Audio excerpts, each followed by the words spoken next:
Bonjour, rebonjour à toutes et tous. Donc, ceci est l'avant-dernière vidéo de ce cours et son objectif est de vous expliquer comment, à présent, mobiliser tout ce que nous avons appris pour traiter des problèmes de calcul logique.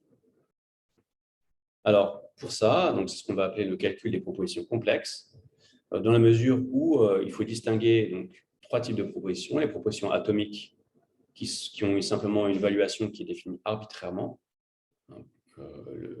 Quand on prend l'énoncé il pleut en logique, on commence par déterminer arbitrairement la valeur de vérité, donc de décider si cette proposition est vraie ou fausse, ou de considérer tous les cas possibles, que cette proposition est soit vraie, soit fausse.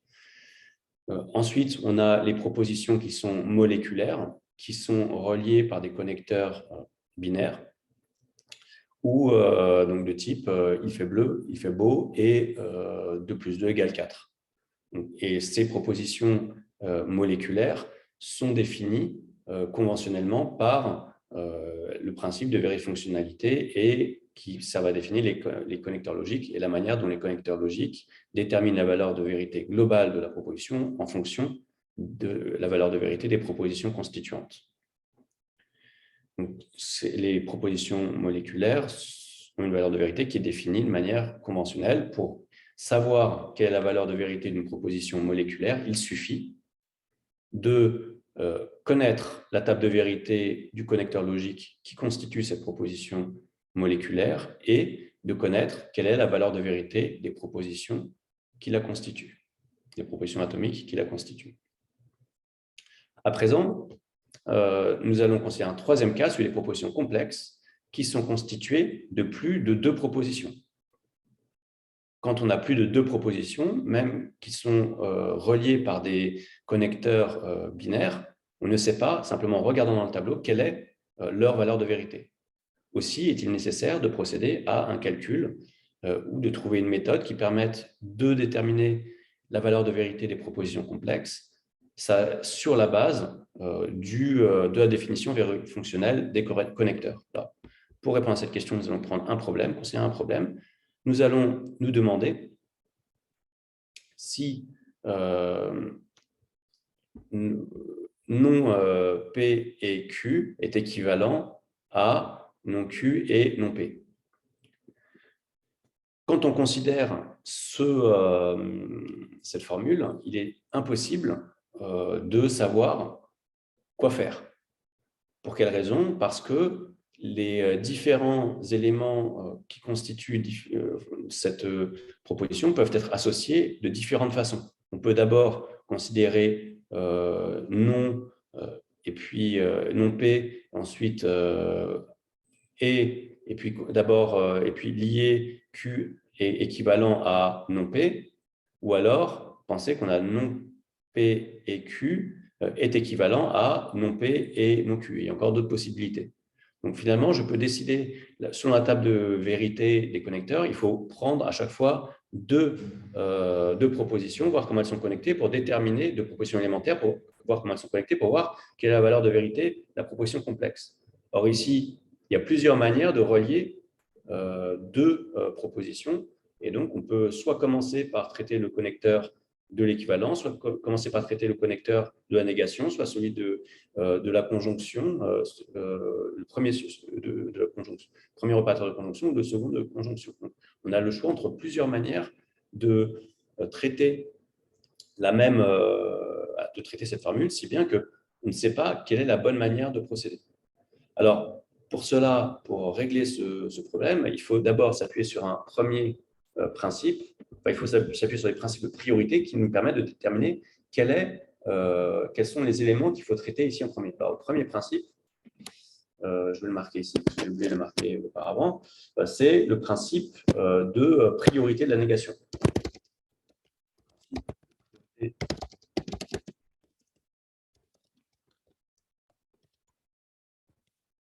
Le principe de la priorité de la négation consiste à dire que la première chose qu'il faut traiter dans une formule, c'est d'abord les négations. C'est-à-dire qu'on ne va pas d'abord traiter P si on n'a pas plus d'indications. Par défaut, si on nous indique cette formule P et Q, non P et Q, on ne va pas d'abord commencer par traiter P et Q et ensuite la négation.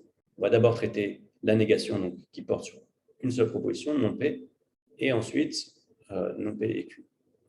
C'est un premier principe. Mais ce premier principe me permet de dire que, alors si on veut traiter cette formule, il faudrait repartir de la table de vérité. Donc je repartis à ma table de vérité. Voilà, je vais faire comme ça, espérant que ça colle bien. Tout. Pour traiter, donc il faut que je traite tous les cas possibles. J'ai deux propositions, donc P et Q. Et là, je peux marquer ma formule complexe. Il faut que ça apparaisse. Voilà, je vais marquer ma formule complexe. Il faut que je change juste la graphie. Format, texte. Je vais mettre corps. Continuons, vous devriez voir cette formule.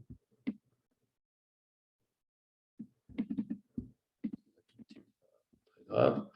Voilà, et là, le but, c'est de trouver quelle est la valeur de vérité de cette proposition pour chacune des évaluations possibles. Ici, je sais déjà qu'il faut que je traite en premier lieu non P et non Q avant de traiter le reste. Voilà, donc, mais ça ne me suffit pas parce que je ne sais pas encore dans quel ordre traiter les différents connecteurs logiques.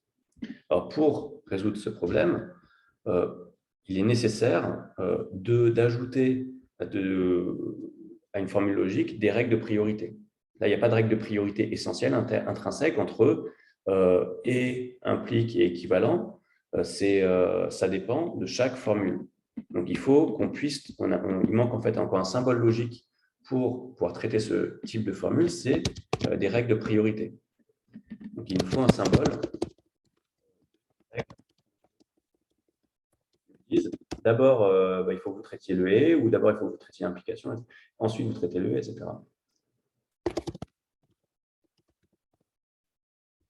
Peut-être juste, entre parenthèses, un exercice qui vous permettra de… je vous le donnerai après, parce que je ne peux pas encore vous le donner. Donc, cette formule-là, en réalité, elle n'est pas bonne, elle n'est pas correcte. Donc, je vais pas faire un sondage. Elle n'est pas correcte, elle n'est pas traitable logiquement. Pour qu'une formule soit traitable logiquement, il faut ajouter des symboles qui donnent des règles de priorité appliquées. Donc, du coup, on va marquer ici que cette formule, elle est fausse ou elle est incorrecte. Plutôt, il faut dire incorrecte. Alors, quelle est la bonne formule? C'est celle-là. C'est là, vous pouvez traiter cette formule. Alors, on pourrait écrire cette formule avec d'autres règles de priorité. On pourrait très bien écrire cette formule. Donc, les règles de priorité, excusez-moi, qui sont conventionnelles, ce sont les parenthèses. Donc, les parenthèses nous disent qu'il faut d'abord traiter ici cette proposition moléculaire. Et on pourrait aussi avoir, par exemple, cette formule-là, qui nous dirait que d'abord, il faut traiter ce qui est tout à l'intérieur des parenthèses. Ensuite, une fois que j'ai déterminé la valeur de vérité de ce qui est à l'intérieur des parenthèses, là, je peux traiter cette proposition-là comme une proposition simple, donc, puisqu'elle soit vraie, soit fausse. Donc, je sais que ça, c'est soit vrai, soit faux. Donc, je peux me demander quelle est la valeur de vérité de cette proposition plus compliquée. Donc, Q implique soit quelque chose de vrai, soit quelque chose de faux. Donc là, je peux déterminer la valeur de vérité de cette proposition.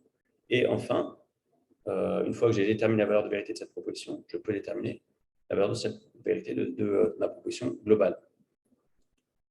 Donc, cette manière, donc les parenthèses, donc ça donne un ordre de traitement des informations et cela s'appuie sur ce qu'on appelle le principe de compositionnalité. L'idée, c'est que la valeur de vérité d'une proposition moléculaire dépend entièrement, ou peut-être que j'aurais dû écrire plutôt une proposition complexe, dépend entièrement de la valeur de vérité des propositions constituantes. Donc, si cela signifie qu'il faut toujours commencer par traiter une proposition complexe en partant des propositions les plus simples et en déterminant la valeur de vérité d'abord des propositions plus simples, puis celles qui sont plus complexes, puis celles qui sont complexes, comme si on avait un effet boule de neige. Voilà, alors j'aimerais maintenant faire un exercice et vous montrer comment on peut traiter de cette manière-là une proposition compliquée. Alors, je vais juste faire une toute petite manipulation par colonne. Voilà.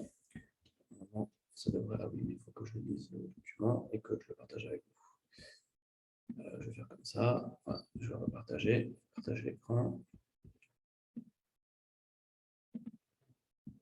Ok, je vais faire comme ça. Voilà. Donc maintenant, supposons que nous voulions essayer de savoir quelles sont les valeurs de vérité de cette proposition pour toutes les évaluations possibles de ces propositions constituantes. Donc là, on a deux propositions constituantes, P et Q. C'est bien qu'on est dans un schéma avec 4 évaluations possibles, P et Q. Pour déterminer la valeur de vérité de cette proposition, il faut que je commence par traiter les propositions les plus simples, c'est-à-dire celles qui sont entre parenthèses. Et donc,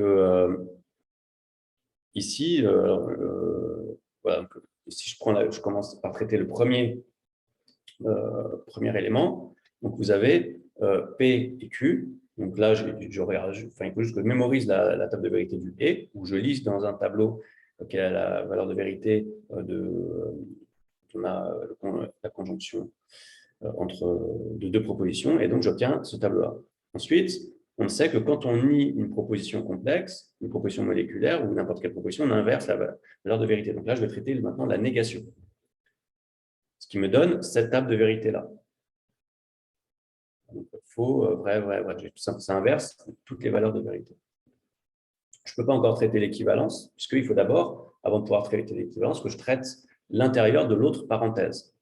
Donc, ce qu'il y a de plus élémentaire dans la parenthèse, ce sont les négations, les propositions, non P et non Q. Donc, non P, ça inverse simplement la valeur de vérité de P, et non Q, ça inverse la valeur de vérité de Q. Donc, tout simplement, je reprends mes propositions atomiques et j'en inverse les valeurs de vérité. Maintenant, si je prends la conjonction n'est vraie que si les deux propositions qui la constituent sont vraies.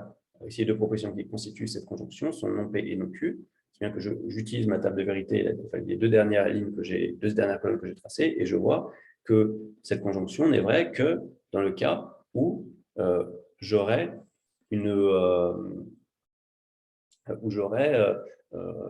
à la fois non Q et non P, donc sur la dernière colonne.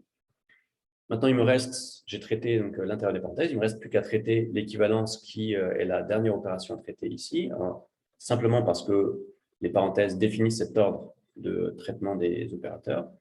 Et je connais la table d'équivalence. Donc là, les deux colonnes que j'ai mises en grise sont celles qui servent de base à l'équivalence.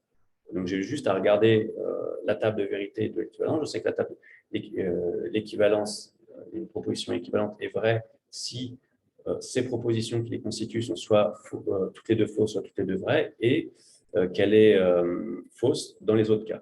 Donc je sais qu'elle est cette proposition d'équivalence, elle est vraie dans le cas de la première ligne et dans le cas de la dernière ligne, et fausse dans les deux autres cas. Peut-être qu'il faut que je le marque. Ok, vrai. Faux. Donc là, je sais que si la P est vraie et Q est faux, je sais que non P entre parenthèses P et Q, fermer la parenthèse, est équivalent à ouvrez la parenthèse, non P et non Q, fermez la parenthèse. Je sais que cette formule complexe est fausse. Là, c'est ce qu'on appelle calculer la valeur de vérité d'une proposition complexe. Donc, le principe de base, c'est l'idée que chaque proposition qui a été, une fois qu'elle a été calculée, est à son tour traitée comme une proposition élémentaire, disons constitutive, pour une proposition plus complexe. J'espère que c'était clair. Et maintenant, dans la vidéo suivante, on va voir comment utiliser ce qu'on appelle le calcul des propositions pour résoudre un certain nombre de problèmes. Et si vous avez fait ça, donc faites l'exercice de base auquel il faut vous entraîner pour l'examen, c'est d'essayer de construire des tableaux comme celui que je viens de faire. Si vous savez faire ça, en principe, vous avez compris l'ensemble de ce qu'il y a à savoir pour le cours. L'idée principale, comme je vous l'ai dit, c'est le principe de compositionnalité. Donc, traiter d'abord l'intérieur des parenthèses et ensuite traiter le résultat comme une nouvelle proposition élémentaire, une constituante pour la proposition plus complexe qui la comporte. Et le deuxième point qu'il faut retenir, c'est qu'il faut vraiment que vous procédiez de manière extrêmement analytique en procédant étape par étape. Il faut que pour chaque étape de votre raisonnement ou du déploiement de la formule, il y ait une colonne dans votre tableau. Donc, il ne faut pas oublier, il ne faut pas mépriser les négations. Les négations méritent également une colonne et ça vous aidera ensuite à ne pas négliger certaines étapes. Moi, ce que je veux, c'est que votre tableau déjà soit très clair et que chaque étape du raisonnement corresponde à une colonne et qu'à la fin, on voit clairement le résultat. Voilà, je vais arrêter cette vidéo et je vais en faire une dernière pour commenter le document que j'ai déjà uploadé sur le site.